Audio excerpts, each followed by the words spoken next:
fator, né? Apesar da seleção uruguaia não viver um grande momento sob o comando técnico do El Loco Bielsa, por sinal joga hoje o Uruguai, né? 9 horas da noite contra a Colômbia, jogo que acontece em Montevidéu. Ainda assim, sim, bom jogo. Ainda assim, o Uruguai despachou a seleção brasileira na Copa América, né?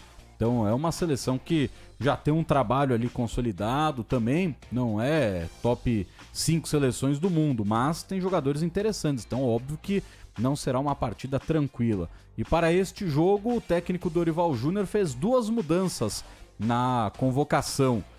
2 laterais estão fora deste jogo contra a equipe do Uruguai. Wanderson, que recebeu o 3º cartão amarelo, e também o 2º cartão amarelo, melhor dizendo, né? 2 já tiram o cara da próxima rodada. E também o Guilherme Arana, que no treino de quarta-feira, antes do embarque da seleção para a Venezuela, ele sofreu uma entorse no tornozelo. Para a vaga do Wanderson, Dodô, jogador formado na base do Curitiba, está atualmente na Fiorentina da Itália, 25 anos de idade, 1,66 m de altura. O Dodô convocado pela primeira vez para a seleção principal. O Dodô que tem passagens pela seleção sub-17, sub-20 e sub-23 do Brasil e é titular absoluto lá na Fiorentina da Itália. E na vaga do Guilherme Arana, o Alex Telles, lateral do Botafogo, já mais experiente, né? Já disputou até Copa do Mundo pela seleção brasileira. O Alex Telles convocado novamente pelo técnico Dorival Júnior, só que os dois não vão jogar, né? Provavelmente. O Dorival deve colocar o Danilo na vaga do Wanderson e aí o Abner continua como titular da seleção brasileira na lateral esquerda, né? Não vejo o Dorival chamando 2 caras de última hora e colocando os dois já para iniciar uma partida como titular. Mas ainda é difícil entender por que é que o Danilo segue na seleção brasileira. Com todo o respeito ao trabalho do jogador, eu acho que ele não se justifica mais, principalmente se for pra jogar de lateral. Ele tá quase invertendo com o Militão. Tudo bem que o Militão se machucou agora, mas assim, vai jogar o Militão pela direita e o Danilo na zaga, porque é isso que acontece, assim, o Danilo não joga como lateral há muito tempo e isso fica muito claro nos jogos da seleção, porque ele não tem ritmo. Sim. E muitas vezes ele se torna de fato um terceiro zagueiro porque não consegue passar do meio campo. Acho que foi até você, né, que tá fazendo aquele jogo com a gente, quando ele perde a bola, ele se atrapalha todo na linha lateral.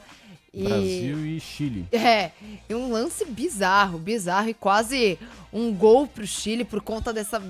Nossa, marmelada na linha lateral ali que ele fez. Só ele e a bola, ele conseguiu se atrapalhar. E o Danilo não é mais titular absoluto na Juventus. Não. Ele muitas vezes fica no banco, entra ao decorrer das partidas, mas ele não é um titular absoluto, nem na zaga da Juventus. Mas quando ele entra para jogar de zagueiro. E aí mostra também a falta de coerência do próprio técnico Dorival Júnior, né?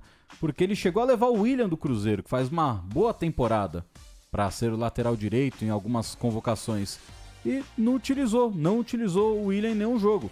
Então, aproveitando, nada contra o Dodô, que eu gosto, acho bom jogador, mas também não muda a prateleira da seleção brasileira, né? Não estamos falando de um Cafu, estamos falando de um lateral ok.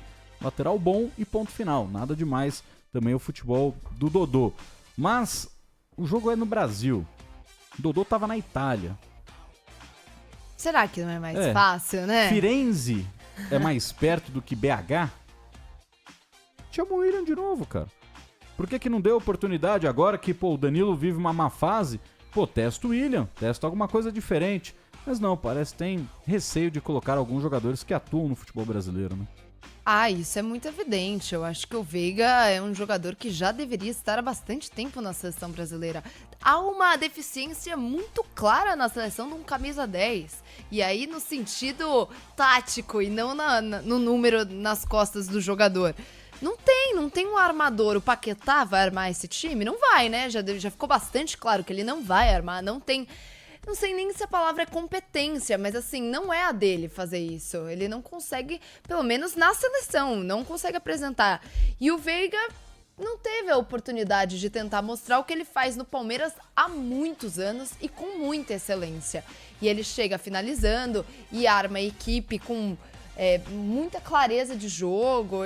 É difícil de entender, mas tem muitas, né? Muitos jogadores que são chamados que é difícil de entender na seleção, né? Dá pra montar um time inteiro aqui de gente que é chamada e não faz sentido, e gente que não é chamada e não faz sentido. E aí é difícil imaginar